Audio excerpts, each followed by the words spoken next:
Okay, lovely food tubers, now it's time to learn how to do the perfect steak ever in the whole wide world. It will change the way that you cook steak forever. No more tough steaks. These are the 4 conventional prime cuts of steak. The sirloin, £32 a kilo today. Ribeye, that's £32 a kilo as well. Fillet, that's the prize jewels, £54 a kilo. And here, rump is £25 a kilo. I have a little secret steak that I'd like to tell you is my favourite steak, better than all of those 4 prime cuts. This, my friend, is the feather blade steak, or the blade steak, or in America you call it the flat iron steak. Look at the fat marbling here. It's absolutely delicious. If you give me the fillet, I'll throw it back to you. You give me this, yes mother, that's what we're talking about. Come and have a look at this as well. £17.90 a kilo for really good quality beef, right? This is the blade. So it sits about here, like that. Moo. It's these hard sinews that kind of make this cut a little bit unfashionable. Once you've taken it out, you're left with the best steak ever. Any good butcher will do this for you. Phone them up, say I want a feather blade or a flat iron steak, they'll do it for you. We're gonna put a little bit of oil over the steak here. I've got a thick bottom pan on a very high heat. I'm gonna rub the steak all over with the oil, heavy on the pepper, heavy on the salt, pat it in, salt and pepper on both sides. So we go to a pan. I'm going to put just a little oil in here as well.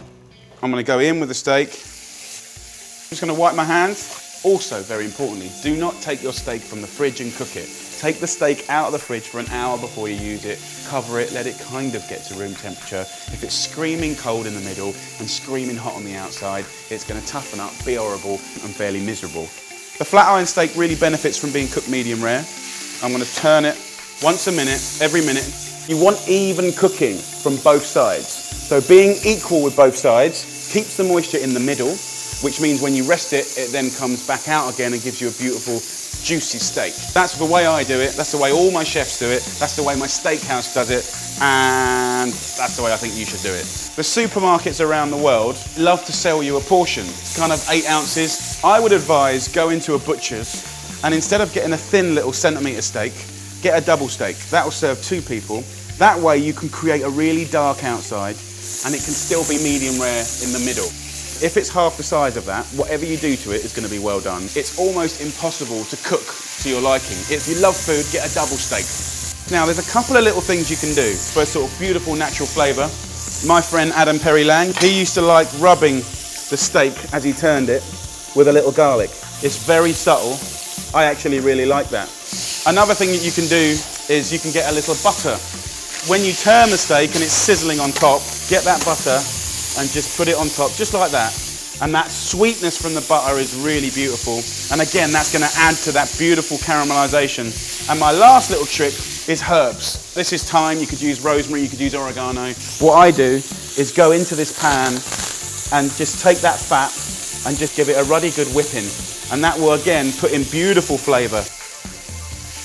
Oh, I've cooked this now for about 3 minutes on each side. As soon as that comes off, you give it another little whip of the herbs. The juices are starting to come out. That's gorgeous, that's like a little free gravy just for you. Let it rest for 2 minutes. That method of cooking a steak applies to cooking over wood, charcoal, and any of these classic prime cuts. Let's come back to the steak over here. I'll cook this medium. Okay, which is the max you want to go. This is nice. My wife would love this. I would like it a little bit more bloody. Look at that. Feather blade steak. It's just the bomb. Not many people know about it, so it's super, super cool. Good quality extra virgin olive oil here. And if you shake it, it just marbles. That, my friends, will be the perfect steak. This was £17 a kilo instead of £54 a kilo for a fillet. Let's have a little try of this steak. So good. I prefer it to a fillet steak anytime. I'll be happy to never ever have it again. That is where it's at. So there you go, guys. That's the perfect steak. That's the feather blade steak or the flat iron steak. Amazing. Go talk to your butcher. And don't forget, if you're going to subscribe, please subscribe. But go to manage your subscriptions and click on email alert so we can let you know every time we do a new video. Thank you very much, guys. Lots of love, Mr. Oliver. If you want to watch any more videos on meat, DJ Barbecue's your man. There's not much that boy can't do with a bit of meat and a log.